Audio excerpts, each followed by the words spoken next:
O Evangelho de hoje é uma das mais belas páginas do Evangelho de Mateus. Depois de encontrar resistência justamente entre aqueles que mais conheciam as Escrituras, Jesus faz uma oração de louvor ao Pai. À primeira vista, suas palavras parecem uma crítica ao conhecimento, ao estudo. Eu te louvo, Pai, porque escondestes estas coisas aos sábios e entendidos e as revelastes aos pequeninos. Mas Cristo não condena a inteligência ou o estudo, condena um coração que, cheio de certezas, já não é capaz de acolher a Deus. Os sábios e entendidos de que fala o Evangelho são os escribas e fariseus. Eram homens profundamente religiosos, conhecedores da lei de Moisés, mas haviam transformado um dom de Deus em instrumento de opressão. A lei havia sido dada para conduzir Israel à liberdade e à felicidade, indicando o caminho da vida. Entretanto, pouco a pouco, a preocupação com a observância minuciosa de normas sufocou o espírito da própria lei. A letra passou a valer mais do que a pessoa. A regra tornou-se mais importante que o amor. É por isso que Jesus elogia os pequeninos. Não se trata dos ignorantes ou dos menos instruídos, mas daqueles que permanecem humildes diante de Deus. São os que compreendem que a salvação não é conquistada pelo acúmulo de méritos, mas recebida como um dom.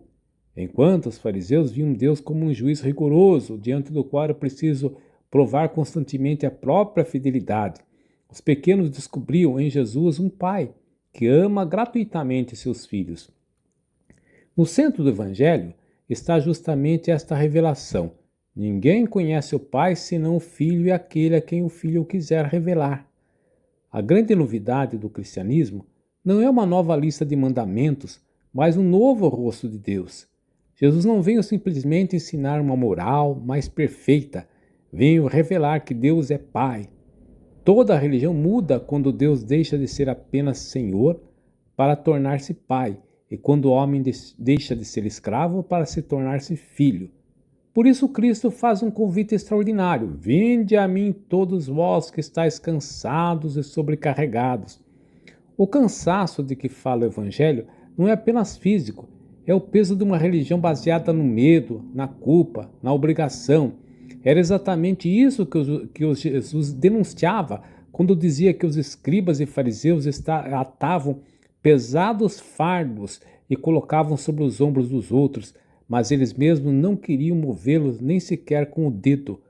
A mesma imagem aparece no Concílio de Jerusalém, narrado nos Atos dos Apóstolos, quando Pedro adverte que não se deve impor aos pagãos um jugo que nem os próprios judeus conseguiram suportar.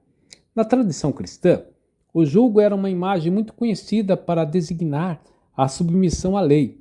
Jesus toma esta mesma imagem e lhe dá um significado completamente novo. Tomai sobre vós o meu jugo. Ele não elimina toda exigência da vida cristã, mas substitui um peso insuportável por outro completamente diferente. Seu jugo não escraviza, liberta, não nasce da obrigação, mas do amor. Qual é então o jugo de Cristo? O próprio Evangelho de Mateus oferece a resposta. Em vez de colocar no centro os mandamentos interpretados de maneira legalista, Jesus proclama as bem-aventuranças.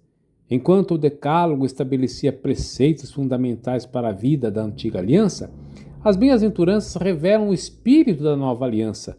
Não se trata apenas de evitar o mal, mas de assumir o modo de viver do próprio Cristo, ser pobre em espírito, misericordioso, puro de coração, promotor da paz, manso e disposto até a sofrer por causa da justiça. O cristianismo não consiste em carregar o peso de uma legislação religiosa, mas em deixar-se conduzir pelo amor de Deus. Quem vive apenas de normas nunca tem a certeza de ter feito o suficiente, permanece sempre em dívida. Quem vive como filho sabe que antes de qualquer mérito já é amado pelo Pai. É essa experiência que transforma a obediência em resposta de amor e não em medo do castigo.